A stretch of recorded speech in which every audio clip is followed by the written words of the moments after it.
Hello my all dear friends, happy Diwali to all. आज का जो हमारा टॉपिक है वो आपने थंबनेल में देख ही लिया होगा, ठीक है।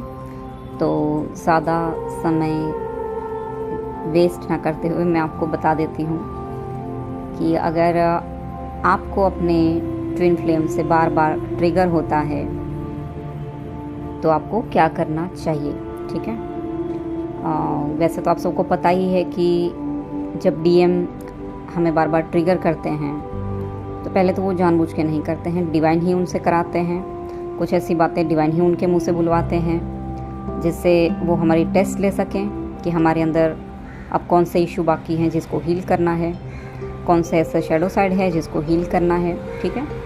तो आपको पहले तो यहाँ पर अलर्ट रहना है, ये सोचना है, अवेयर रहना है कि भाई जो डीएम बोल रहे हैं, जिसकी किसी भी बातों से हमें ट्रिगर मिल रहा है तो क्यों मिल रहा है, खुद का एनालिसिस करना है यहाँ पर, ओके। और फिर भी अगर आपको ट्रिगर मिलता है और आप जल्दी से उनको माफ़ नहीं कर पाते हैं, आपको अपने डीएम पर गुस्सा आता है, तो आपको क्या करना चाहिए जिससे कि आप अपने डीएम को बहुत ही ईजीली फॉरगिव कर सकें। क्योंकि कई बार ऐसा होता है कि हमें पता भी होता है कि हाँ डीएम ट्रिगर क्यों देते हैं, क्योंकि डिवाइन का प्लान होता है, बट फिर भी हम उन्हें फॉरगिव नहीं कर पाते हैं, राइट।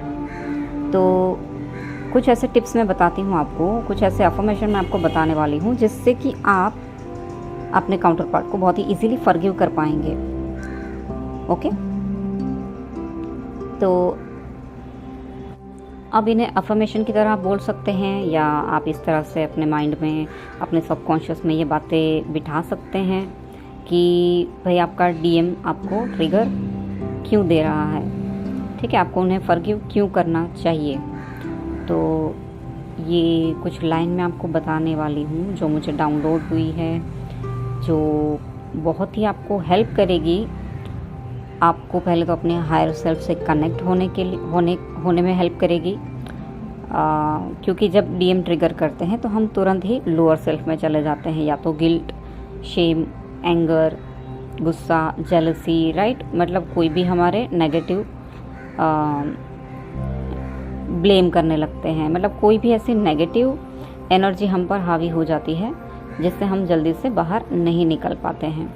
बट जैसे ही ये अफर्मेशंस आप बोलेंगे या लिखेंगे तो आप अपनी हायर सेल्फ से बहुत ही अच्छे से कनेक्ट हो जाएंगे, क्योंकि आपको पता है, आपको पता चल जाएगा कि भाई डीएम का इतना कसूर नहीं है, ठीक है।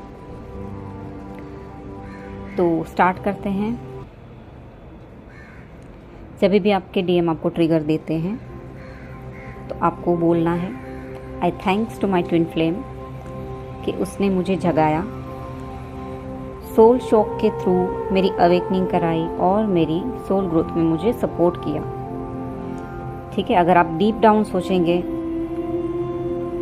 तो आपको पता चलेगा कि हम ऑफ कोर्स हम यहाँ पे इनकारनेट क्यों हुए हैं, हम इस धरती पर इनकारनेट क्यों हुए हैं, हमारा कुछ सोल पर्पस है इसके लिए ही, राइट। तो अब तक तो हम बेहोशी में जी रहे थे, जैसे ही ट्विन फ्लेम अपनी लाइफ में आया, उन्होंने सोल शॉक दिया, उसके थ्रू हमारी अवेकनिंग हुई, हमारी जागृति हुई, हमें पता चला कि हमारा कुछ सोल पर्पस भी है भाई। सिर्फ डीएम को पाना सोल पर्पस नहीं है। अगर उस एनर्जी में कोई भी स्टक है तो इसका मतलब आपको ये भी जान लेना है कि आपको अभी खुद पर बहुत काम करना है, क्योंकि जब नई नई जर्नी स्टार्ट होती है, 6-8 महीने या 1 साल ही हुआ होता है, तो ऑफकोर्स उस वक्त अभी भी आप डीएम से मिलने की डिज़ायर में और उसको पाने की क्रेविंग में ही रहते हैं, अभी भी आप लोअर चक्रा में ही फंसे रहते हैं, ठीक है। तो सबसे पहले अपने इनर वर्क पर फोकस करना है, ओके। तो सेकंड लाइन है, I thanks to my twin flame कि उसने मुझे परमात्मा से जोड़ दिया और सबसे अनकंडीशनल लव करना सिखा दिया। भगवान से जुड़ना हर कोई नहीं कर पाता है, राइट। तो ट्विन फ्लेम एक ऐसा कनेक्शन है, ऐसा डिवाइन कनेक्शन है जिसमें आप ईश्वर से प्रेम करना सीख लेते हैं। इससे पहले आप कैसे थे, आप खुद एक बार पीछे मुड़कर देखेंगे तो आपको समझ में आ जाएगा कि हमारे अंदर कितना परिवर्तन आया है। हम कितना अनकंडीशनल लव करना सीख गए हैं, भगवान से कितना कनेक्ट हो चुके हैं, राइट। इससे बड़ी ब्लेसिंग और क्या हो सकती है। और ये ब्लेसिंग किसके थ्रू मिली, ट्विन फ्लेम के थ्रू, राइट। तो यहाँ पर हमें उनको कभी भी ब्लेम नहीं करना है कि उसने मुझे पेन दिया, उसने मुझे दर्द दिया।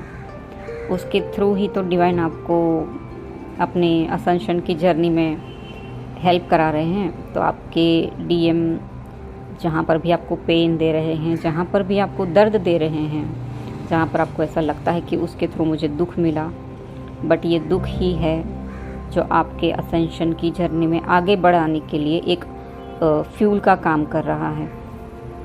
क्योंकि जब सोल ग्रोथ की बात आती है, जब असेंशन की बात आती है, तब पेन ही ऐसी चीज़ है जिससे हमारी सोल ग्रोथ करती है।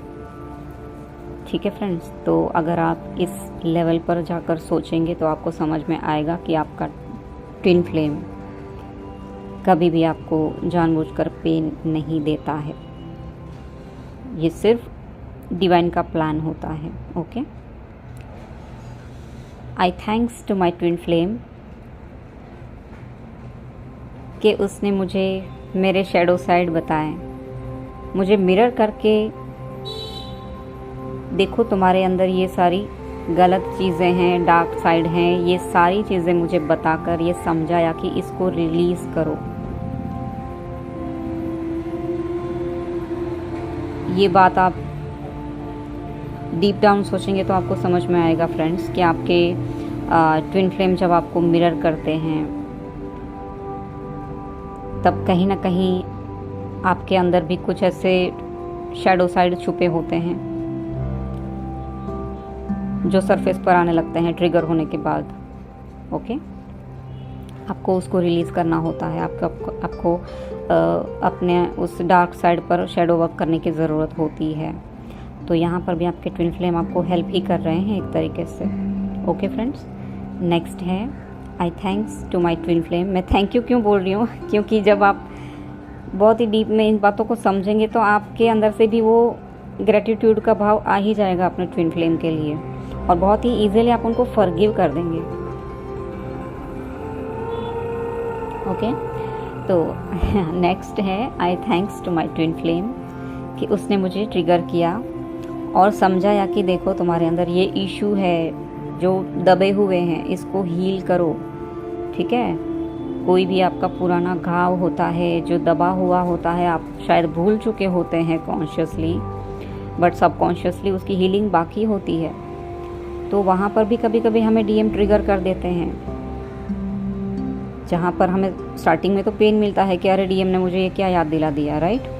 बट वो दबा हुआ था, उसको सरफेस पर लाने में ही उसने आपकी हेल्प करी है कि अब इस कचरे को साफ़ करो, अभी इसको अपने अंदर भर के नहीं रखना है, साफ़ करो और हील करके रिलीज़ कर दो, राइट। तो यहाँ पर भी आपके डीएम आपकी हेल्प ही कर रहे हैं, आपके ट्विन फ्लेम। ठीक है friends, next I thanks to my twin flame कि उसने मुझे अंदर से भी इतना खूबसूरत बना दिया कि अब यूनिवर्स और भगवान भी मुझे बहुत प्यार करते हैं। आपकी इतनी क्लेंजिंग होती है, इतनी सफाई होती है, shadow work, inner work, mirror work कर करके हमारे ऊपर जो भी नेगेटिव लेयर्स लगे होते हैं ना, वो सारे धीरे धीरे लेयर्स हटने लगते हैं, ताकि हम भी प्योर डिवाइन सोल बन जाएं। और ये किसके थ्रू होता है? ऑफ कोर्स आपके ट्विन फ्लेम के ही थ्रू, राइट। और ऑफ कोर्स आपका भी तो योगदान होता है, जहाँ पर आप डेडिकेशन के साथ 100% अपना इनर वर्क करते हैं, ना कि गुस्से में मैं क्यों करूं, वो क्यों नहीं कर रहा, ये नहीं करना है। ओके फ्रेंड्स, आपके अच्छे के लिए ही हो रहा है जो कुछ भी हो रहा है। तो जहाँ पर यूनिवर्स और गॉड आपको प्यार करने लगते हैं तो सोचो कि आप कितने ब्लेस्ड हो, राइट। तो ये ब्लेसिंग्स भी आपको किसके थ्रू मिल रही है? Next I thanks to my twin flame कि उसने मेरे इस नए जन्म में, मेरे इस शुद्धिकरण में मेरा सपोर्ट किया। आपका जब अवेकनिंग होता है, शुद्धिकरण का प्रोसेस चलता है, ये सारी क्लेंजिंग होती है, शैडो वर्क चलता है, मिरर वर्क चलता है, इनर वर्क चलता है, गुस्सा सरफेस पर आता है, जेलसी सरफेस पर आती है, उसको हम साफ़ करते हैं। ये सारा कचरा जब हम अपने अंदर से हटाते हैं, इस सारी प्रोसेस में बार बार डीएम आते हैं जाते हैं, आते हैं जाते हैं, क्यों? डिवाइन बेचते हैं उन्हें चेक करने के लिए कि अब क्या बचा है, राइट? तो बहुत ही प्यारा कनेक्शन है ये।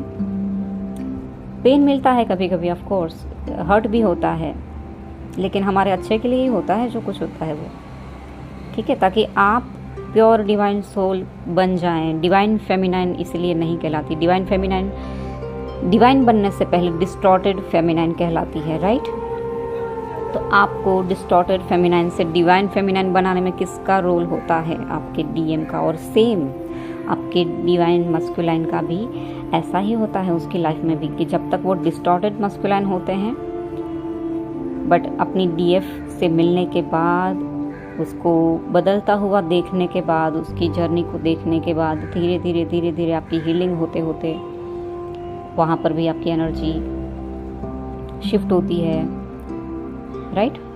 तो आपके डीएम भी धीरे धीरे डिवाइन मस्कुलाइन में कन्वर्ट होने लगते हैं।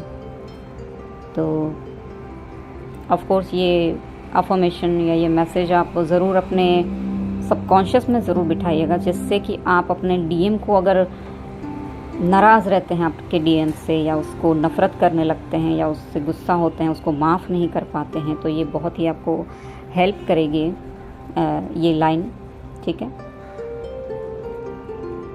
लास्ट में मैं एक और लाइन बोलना चाहूँगी। Thank you my dear counter part and I love you so much forever. अगर आप उनको थैंक्स नहीं कहेंगे, उनको ग्रेटिट्यूड शो नहीं करेंगे, तो कहीं ना कहीं आप अपने ही मैस्कुलिन एनर्जी को भी एक्सेप्ट नहीं कर पा रहे हैं, ठीक है? तो आपकी इनर मैस्कुलिन एनर्जी भी बैलेंस तभी आप बहुत अच्छे से कर पाएंगे जब आप उनको रिस्पेक्ट देंगे, और आपके डीएम भी उसके बाद ही आपको रिस्पेक्ट देना शुरू करते हैं। अगर हम ही अपने हाफ सोल को, अपने मैस्कुलिन पार्ट को रिस्पेक्ट नहीं देते हैं, तो वो भी जल्दी से फेमिनिन पार्ट को रिस्पेक्ट नहीं देते हैं। वो मिरर ही तो करते हैं हर बात। तो आपको यही तो सीखना है कि आप कहाँ पर गलती कर रहे हो। वो आपको मिरर ही करके बता रहा होता है कि देखो आप ऐसा कर रहे हो, देखो आप ऐसा गलत सोच रहे हो, ये नहीं करना है। बहुत ही बड़ा रोल होता है आपके ट्विन फ्लेम का, आपके काउंटर पार्ट का, आपकी हीलिंग में, आपके असेंशन की इस जर्नी में। तो कभी भी ये क्वेश्चन नहीं करना है कि मैं ही क्यों करूं हीलिंग, मैं ही क्यों इनर वर्क करूं, ठीक है? तो जब भी आपके डीएम आपको ट्रिगर करते हैं, ये बहुत ही हेल्पफुल होगा आपको ये वीडियो। नहीं तो आप एक बार लिख लीजिए आपकी बुक में, और जब भी आपको ट्रिगर मिलता है, आपको वापस से पेन मिलता है, इस अफर्मेशन को ज़रूर दोहराइएगा। आपको रियलाइज़ हो जाएगा कि उनका रोल आपकी लाइफ में क्या है। ओके फ्रेंड्स, कंप्लेनिंग की एनर्जी में मत रहिएगा कि उसने ऐसा कर दिया, उसने वैसा कर दिया। अगर उसने कुछ भी बोला है, कुछ भी किया है, तो ज़रूर उसके पीछे कुछ वजह होगी ही, ठीक है? तो आपको सिर्फ फाइंड आउट करना है अपने इश्यू के, उसके किसी भी बिहेवियर या बात के पीछे जहाँ पर आपको चोट पहुँची है, उसके पीछे रीज़न क्या है, आपके लिए उसमें क्या मैसेज छिपा है, ज़रा वो भी तो चेक करें। ओके? तो सिर्फ ब्लेम नहीं करना है, गुस्सा नहीं करना है। अगर ये कर रहे हैं, दैट मीन्स कि ये आपके इशू हैं जो सरफेस पर आए हैं, उसको हील करना ही आपके शैडो साइड हैं। सिंपल। ओके? तो बहुत ही हेल्पफुल होगा आपको ये समझने में कि अपने पर वर्क कैसे करना है। अपने डीएम को बहुत ईजीली आप फॉरगिव कर सकते हैं, क्योंकि है तो वो आपका ही पार्ट, आपकी ही सोल का हाफ पार्ट है, जिसको आपने ही इनकारनेट किया है एक तरीके से, राइट? तो अपने ही पार्ट को अगर कोई एक्सेप्ट नहीं करना चाहता है या गुस्सा करता है, तो आप अपने आप से ही सेल्फ लव नहीं कर रहे हैं। तो अनकंडीशनल लव अगर आप करना चाहते हैं, तो सबसे पहले तो खुद से ही तो स्टार्ट करना होगा, राइट? ओके फ्रेंड्स, तो आई होप कि ये वीडियो आपको अच्छा लगा होगा और हेल्प मिली होगी कुछ भी, तो कुछ भी आपको अच्छा लगा है इस वीडियो में, कुछ भी हेल्पफुल हुआ है तो प्लीज़ कमेंट ज़रूर कीजिएगा और चैनल को सब्सक्राइब कीजिएगा। मैं मिलती हूँ मेरे अगले वीडियो में, तब तक के लिए ओम नमः शिवाय।